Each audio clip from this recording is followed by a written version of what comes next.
Hi there, this is Yoshi. This is another care collab, and this time is this guy. This is Maxillaria variabilis, and you know, I've been doing the care collab so many times. I don't remember if I've done it before or not. I might be the add-on guy, one of those. I don't remember last time I joined in. But anyways, this is a seedling, and oh yeah, I almost forgot. Before that, please check out other carecollabers.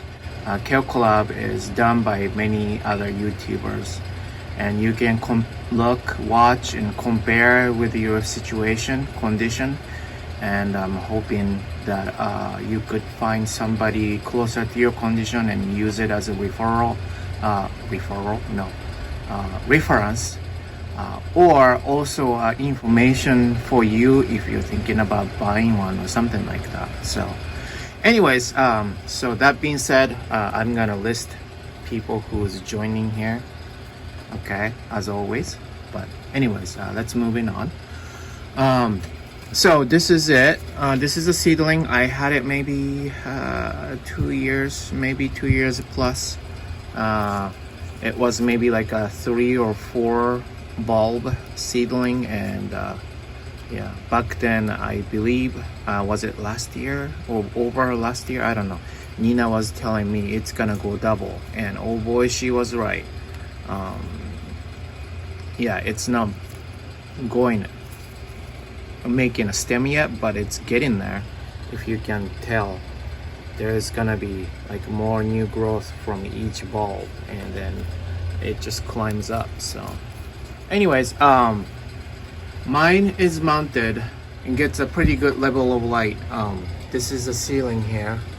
It happened to be really nice day today, perfect timing for shooting any videos. But it gets really good light. Maxillaria in general, I believe, needs a really good level of light. And in general, they're not really picky. It could be potted, it could be mounted. And I have moss here, so it could retain some water. I use rainwater mainly in the winter time, and I usually probably water every 2 days or 3 days, if not. Trying to keep this greenhouse's temp about 70 and 65 at night. So you know, there's gonna be about 10 degrees to 7 degrees or something like that difference day and night. It's pretty cold in Lake Stevens compared to Florida, that is.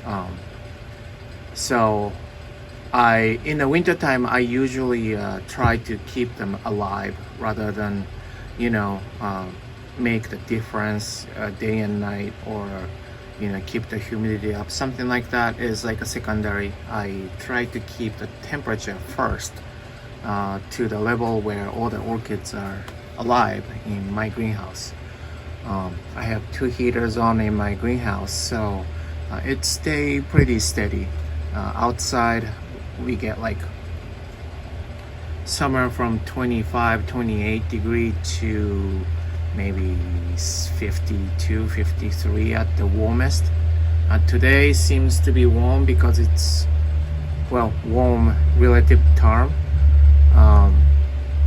you know, but it's usually like a 40 something degree, and if we have 50 something degree, that's a warm day for winter time.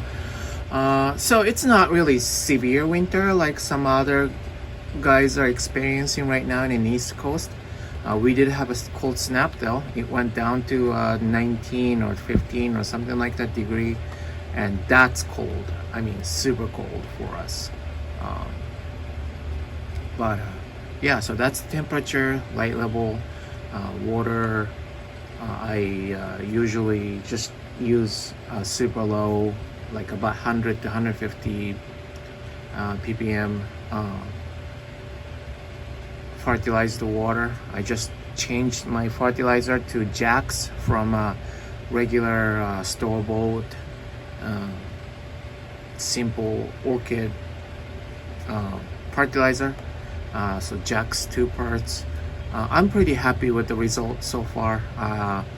I can't say that I do see the incredible change or whatnot, but I like the idea of controlling calcium nitrates and whatnot, those control over how much goes into the water. So yeah, I really like that fertilizer a lot. That's thanks to Paula from Hillbilly Orchids teaching me how to use those. But anyways, so variabilis, right? You can check others. I'm sure somebody have in, well, I'm sure Nina's it's on it's on her video all over, so for sure hers has like tons of blooms. Hers is huge, but yeah, it's like that, yellow to brown. It can vary, depends on what you have, and that's why it's called a variabilis, right? Each one is unique, and for that purpose, some people have 3, some people have 4. I actually have 1, and or 2, I'm sorry. Besides this, I have 1. Is that's what I meant to say? That is black form, and that's pretty famous, and people search after black ones, and yeah, I have one of those coming through George. Some people who's been subscribing this might know his name, come up here and there, but he is also an orchid collector, a plants collector in general, but he has tons of rare ones, and the black foam is one of those, and I got a division from him, and I also got a tons of division from him to sell.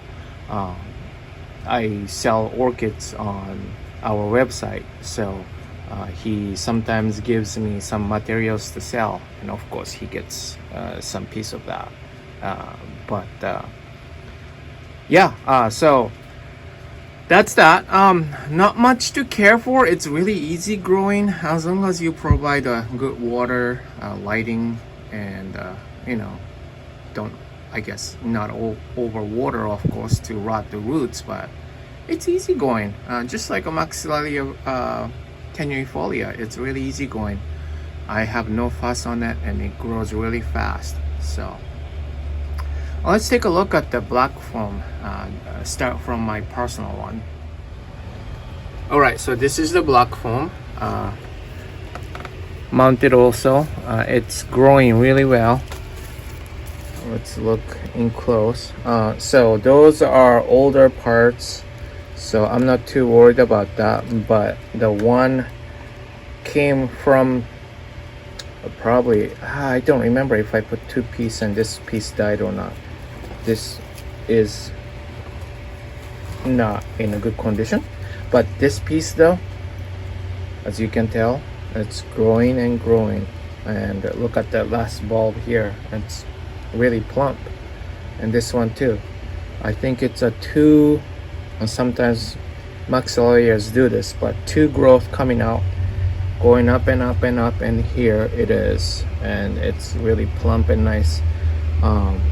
And yeah, it gets really good level of light here, and you have to remember the Maxillarias have roots inside here, so you have to water those stems also, not only the bottom. The bottom, eventually the roots come out and then, you know, take over the pot or whatever have you, but the roots starts from here. It doesn't come out often. I mean, there's gonna be, you're gonna see roots coming out eventually, but usually it's all hiding inside, so you want to water those stems. So, and then yeah, I mean, that's maybe that would be the special point on those and the tenuifolia both. And I have a densa too, Maxillaria densa. They do the same thing. It creates the stem, and then the roots are inside. So that's something you want to do. Now let's take a look at the ones for sale. I have something to show you in there. All right, here they are. It's on my website, not to really promote this sales or whatnot, but I have quite a few sitting here. It's been maybe half a year sitting here, maybe less. My point is, so this one was all division. It's all copy. It's not a it's not gonna make it really different. It's all look the same because it's clone, right? Pretty much. And it all came with no roots. So what I did is put that stem inside and then put it with a small bark, and might have some sphagnum moss, chopped sphagnum moss in it, and then just watering it as it needed, you know. And then now it's rooted, right? So it will create roots eventually, and takes up the pot. So yeah, if you, and then you, it's common to buy divisions. You can find it on eBay or my website. And sometimes it's not rooted, so you might want to ask your seller beforehand what you're buying, so that what you can expect. And then now, what do we have here? This is the bloom. Too bad it didn't bloom today. Today's the releasing date. I usually pre-record like 2 days or 1 day or something advanced, but I am recording it on the day and releasing it today, hoping that it would bloom, but it's not. Too bad. But as you can see, it's black.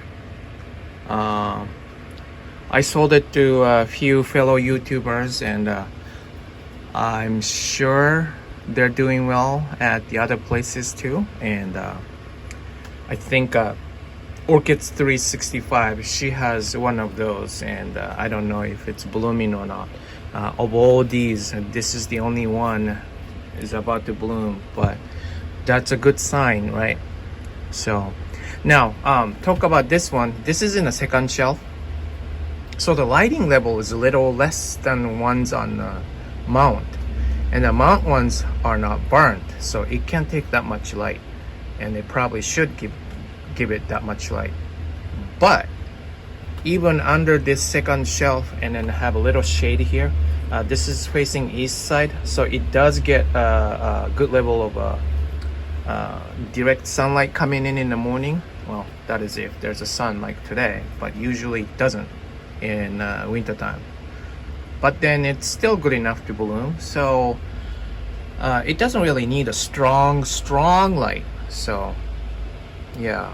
And here I'm just seeing this might be it might be a new growth. Yeah, it's a new growth. When you see Maxillaria's tenuifolia, also when you see a spike, the spike's a little rounder than new growth.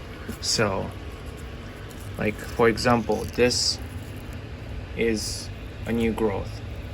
I'm hoping I can see a good example, but I don't see anything else. Too bad.